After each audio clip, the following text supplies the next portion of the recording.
मान लीजिए आपकी ज़िंदगी एक ट्रूमैन शो होती। आप तो उसे ज़िंदगी समझ कर जी रहे हैं, पर बाकी लोग मूवी समझ के उसका रस पी रहे हैं। क्या रोल होता है आपका? हर शख्स खास है, कम से कम इतना तो ज़रूर कि अपनी खुद की मूवी में वो हीरो नहीं तो विलेन तो बन ही सकता है। मैं इतना आम हूँ कि मैं उस मूवी में भी कैरेक्टर आर्टिस्ट या चरित्र अभिनेता ही बन सकता हूँ।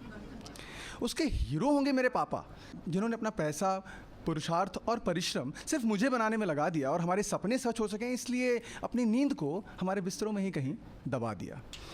स्कूल के पहले दिन ले जाते समय कंधे पर क्या उठा लिया, पापा है ना, ऐसा कहने का एक भरोसा ताउम्र दिला दिया। इसमें निरुपा राय जैसी मेरी माँ भी हैं, जिनकी कोख से पैदा होकर हमने जाने कौन सा एहसान किया था कि हमारी सेवा को ही उन्होंने अपना फ़र्ज़ बना लिया था। कोई आँख भी दिखा दे या हाथ लगा दे तो बिंदु और ललिता पवार बन जाती। कई दिन जब हॉस्टल से फ़ोन ना करो तो मेरे करण अर्जुन कब आएंगे ऐसा कहते हुए उनमें मुझे राखी भी दिख जाती। वैसे इस मूवी में कैमियो है सलमान खान टाइप मेरे उस दोस्त का जो आईआईटी की कोचिंग में मेरे बिल्कुल बगल में था बैठता। वैसे मैं था state board topper, Hindi medium type लड़का, पर जब अणु अचानक एटम और परमाणु रातों रात मॉलिक्यूल हो जाते हैं तो बाबू ज़िंदगी में हिम्मत के पुल सबसे पहले रह जाते हैं। जब आईआईटी के एक एक पेज के सवाल को हल करने के लिए लोग कैसे करना है ये सोच रहे होते, समझने में ही मेरे तो तोते उड़े होते। तो वो English medium super rich friend मुझे बताता, डूड जब फैमिली बिजनेस करोड़ों का होता है ना तो पढ़ाई सिर्फ फॉर्मेलिटी के लिए होती है। तुम्हारे ड्रीम्स, तुम्हारे डिज़ायर्स की कोई कीमत नहीं होती, तब समझ आता है कि मॉरल सपोर्ट क्या चीज़ होती है।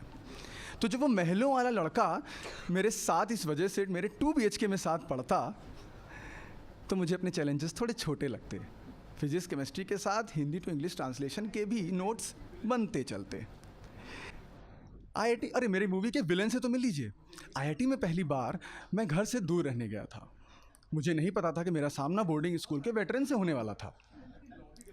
वैसे थे मेरे जैसे बहुत सारे बच्चे वहाँ पर, शायद मेरी लॉबी गलत हो गई। कुछ ही महीनों में मेरी बुलिंग शुरू हो गई।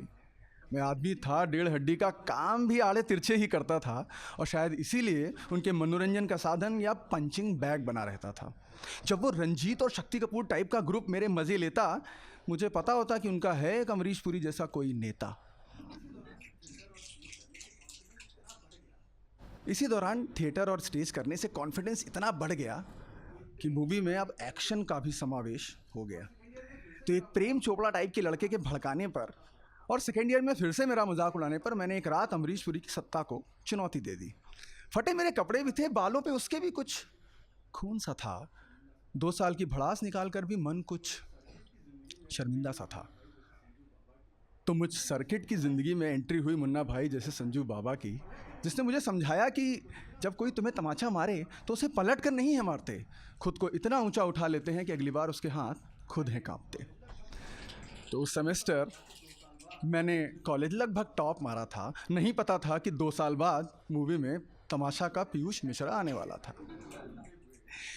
तो उस छोटे से शहर की बड़ी सी रिफाइनरी में काम करते हुए अक्सर अपने आप का मकसद और अपने सपनों का मतलब ढूंढता मैं चौबे जी के बगल में जाकर बैठ जाता था। चौबे जी वैसे तो चौकीदार थे लेकिन पूरे कहानीकार थे।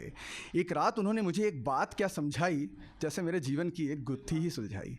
कहने लगा कि मिश्रा जी, आप जानते हैं कि ये जो रेगिस्तान से होकर पंछी सिर्फ गुजरा है करते, कभी रुका नहीं करते, क्योंकि जहाँ पेड़ है ना पानी, वहाँ के पंछी खुद कभी उड़ा नहीं करते। रेगिस्तान के पंछी कभी उड़ा नहीं करते, ये मैंने सोचा और मेरे दिमाग में शुतुरमुर्ग की एक पुरानी इमेज उतर आई और उसी रात मैंने मुंबई भाग लेने की योजना बनाई। शहर आकर मुझे मिली मेरी हीरोइन, मेरी सुल्लू, मेरी कॉम और मेरी क्वीन, जिसको देखकर मुझे समझ आया कि खूबसूरती सिर्फ गहरी आँखों और लंबे घने बालों में नहीं होती, वो आपके मजबूत इरादों और आज़ाद ख्यालों में भी है होती। जाने कौन से ग्रह से आई वो वंडर वुमन जो मेरे सपनों को अपने सपनों से भी ज़्यादा खुद की आंखों में जगह देती थी। अरे तुम जाओ, मैं सब संभाल लूँगी, ऐसा कहकर हर दिन मुझे एक नई ताकत देती थी। तो वंडर वुमन, वो चौबे जी जिन्होंने मेरे आर्टिस्ट को जिंदा रखा, वो हीरो, वो विलन, वो कैरेक्टर आर्टिस्ट जिन्होंने मेरे कैरेक्टर को बनाए रखा, हे डायरेक्टर ए खुदा जहाँ भी तू है, मुझे बनना है एक दिन हीरो, लेकिन अभी उन सब के सम्मान में मुझे बहुत कुछ है सीखना। तब तक कैरेक्टर आर्टिस्ट ही बनाए रखना, कैरेक्टर आर्टिस्ट ही बनाए रखना।